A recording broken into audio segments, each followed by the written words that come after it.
Sup shredders, my name is Logan aka Spiderhands, and welcome to SB Reviews, where today I have the pleasure of reviewing more of Christian Stutzig's music from Christian Stutzig Records.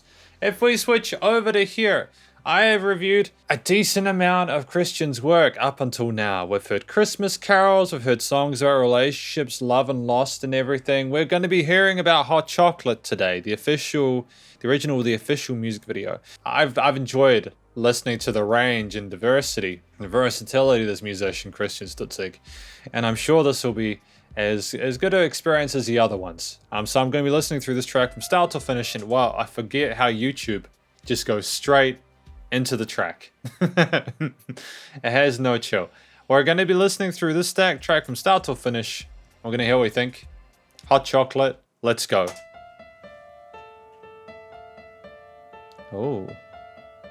Okay, this piano line's kind of curious. There's a little bit of tension there, a little bit of uncertainty that I'm hearing from that piano melody there. It's a cool theme, don't get me wrong. There's a girl. I thought we were going to go somewhere really dark. We kind of had this major lift at this point, haven't we? There's nothing that touches my heart more than her love. Sometimes it's all about a cup of hot chocolate.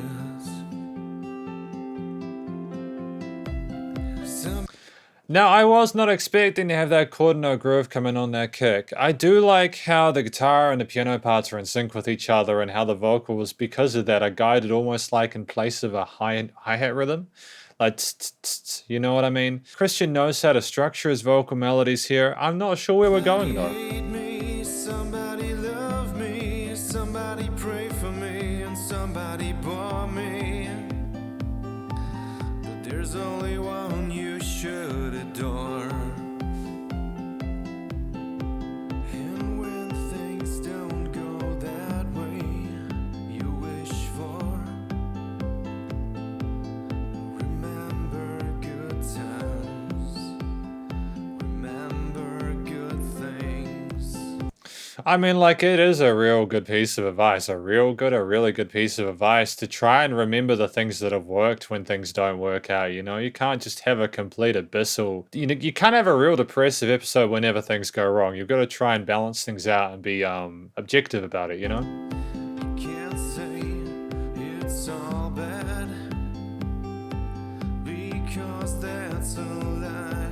Sometimes it's all about a cup of hot chocolate. So is a cup of hot chocolate kind of like something that'll support us and get ourselves through it? Is that it? Is that the kind of vibe we're going for? Sometimes when things are bad, you just need a cup of hot chocolate to kind of work your way through it. I understand why we had that minor turn at the start. I think that maybe we were thinking really bad thoughts, and now this gone major because we have Christian trying to help us sort of be more objective about the situation. Somebody hate me, somebody love me, somebody pray for me, and somebody bore me. There are some spicy piano melodies going on there. They work, but there is almost like we're trying to figure out if we want to resolve or not. You should adore. There are good things in your life too. All you have to do is to remember it. Cute animals, eh? I didn't want to say wolves. My instinct was that those were going to be wolves, but they could have been like wolf dogs or something like that. Wolf dogs are a thing, aren't they? Yeah? Am I just tripping? I don't know. Or those huskies? I don't know. I'll focus on the music.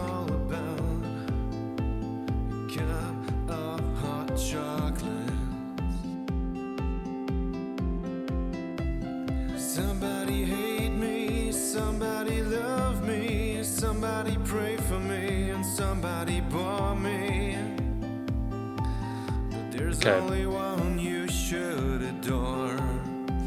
So we've established this motif now, this musical theme where we have the chord note kicks. We've heard the vocal line a few times, and it's fine, it's good. I get what we're going for here. I like the sentiment. I'm wondering if we're gonna bring something else in, maybe an additional layer, or take something away for a quieter interlude or like a middle eight or something like that. This will be interesting. Aha! There you go. See, I called it. That was exactly the moment where we needed to bring something else in. Well done. Isn't wonderful? Nothing will change what you mean to me.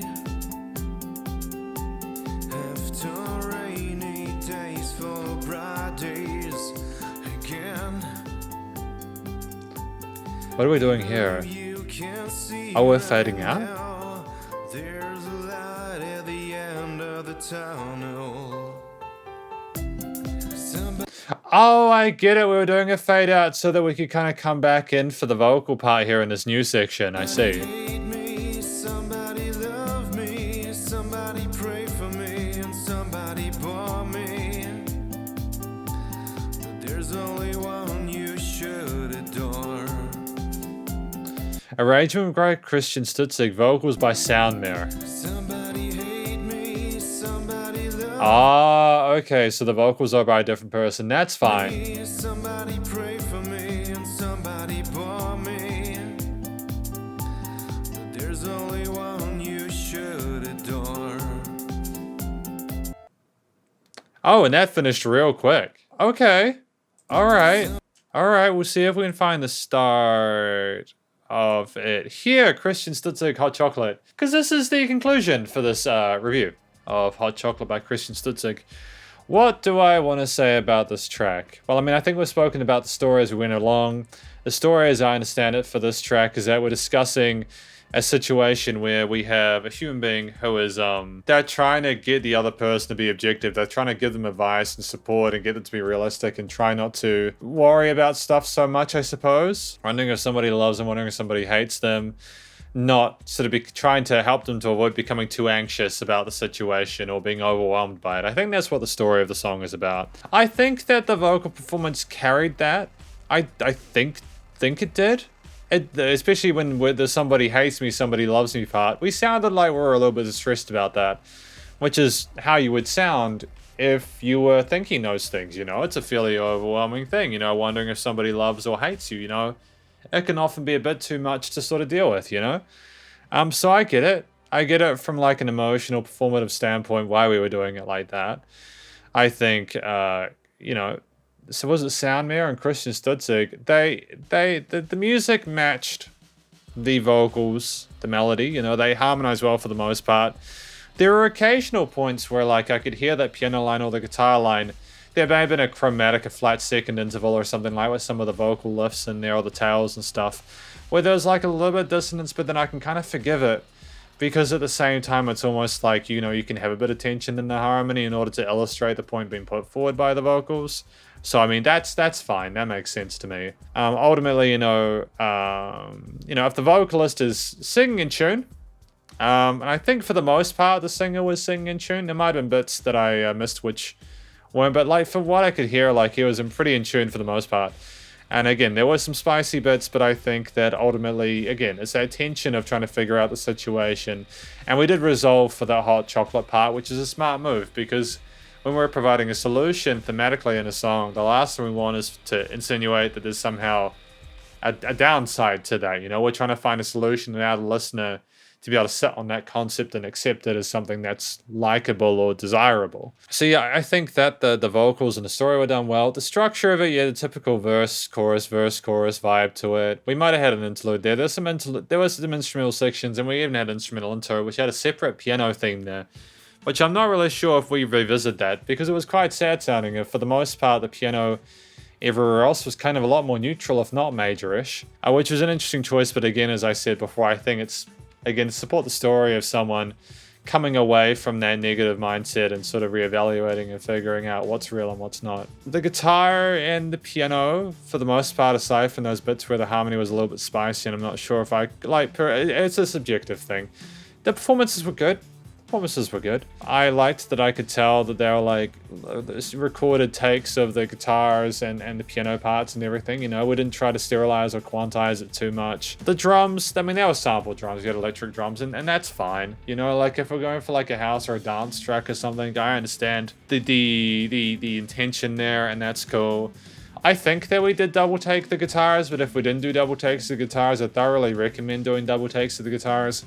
Even if you're not doing rock or metal, it can be really helpful to sort of take a step back and sort of reevaluate, you know, the decisions behind that. You know, why wouldn't we have clean stuff on the sides to allow more room for the vocals, especially because even if you've got raw guitar, you know, you still will have a similar frequency spectrum to the vocals in certain situations. Obviously not necessarily from a textural perspective, but from like a frequency literal like note for note perspective. Sometimes people can operate in the same frequency spectrums and it can be a little bit not great, you know? But again, we didn't have that muddiness in there. The vocals were present. Overall, the harmonies were pleasant to listen to and made sense for the story. From a production standpoint, the recording, mixing, and mastering, I like how the individual bits sounded together. I think for the most part, the vocals, the piano, and the drums, the guitar sounded great together. The drums, I know why we wanted to go for that style of drum. It's you could have potentially had a little bit more of a drum kit that was a little bit more low key to it. There was a lot of high end resonance with those hi-hats and stuff that maybe didn't meet the mid resonances of the guitars and the piano parts.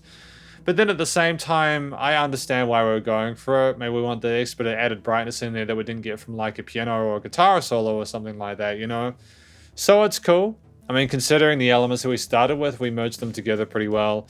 And I'm very happy with Hot Chocolate. I think that the story is cool. I think a lot of people will be able to relate and appreciate what they're trying to get out there. And it was nice and loud without pumping. I'm wondering if there could have been like another bass instrument or something like that, like a little bit more low end, especially as we went on further on, just to balance out the hi-hats and the cymbal work later on. But it's okay. It's a balancing act, you know. And so often you can get a certain amount of low end from the piano part anyways, depending on where you're playing that left hand. But that's effectively my review of Hot Chocolate by Christian Stutzig.